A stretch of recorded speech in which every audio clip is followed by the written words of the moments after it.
আল্লাহ শুকরিয়া আদায় করছি, আমার আগে আমার ভাইয়েরা দ্বীন ইসলাম সম্পর্কে, জামাত সম্পর্কে, দেশের পরিস্থিতি সম্পর্কে অত্যন্ত গুরুত্বপূর্ণ আলোচনা করেছেন।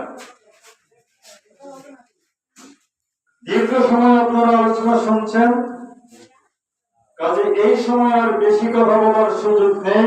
ভাইয়ের আমার কয়েকজনের কথা বলবো।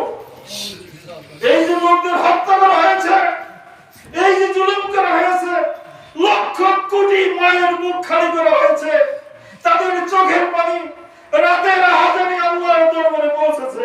এই জন্য আল্লাহ রাব্বুল আলামিন ওদেরকে দেশ থেকে বিতরণ করে দিয়েছে।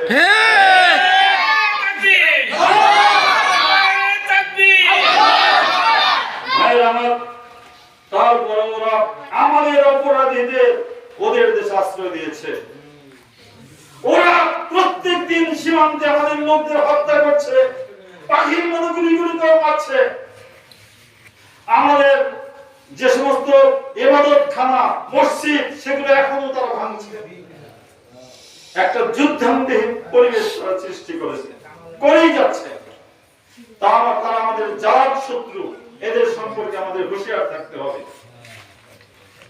একে ফজলুল হক বাংলার বাঘ বলেছিলেন, যে কাজ করলে তোমরা দেখবে যে হিন্দুরা অসন্তুষ্ট, তাহলে বুঝবে যে আমার কাজ ঠিক আছে। আর আমার কোন কাজ যদি দেখো যে হিন্দুরাও খুশি, তাহলে বুঝবো যে আমি ভুল করতেছি। এই দেশে হিন্দুদের কথা বলছি না, যে সমস্ত কুচক্রী হিন্দু আছে তাদের কথা বলছি।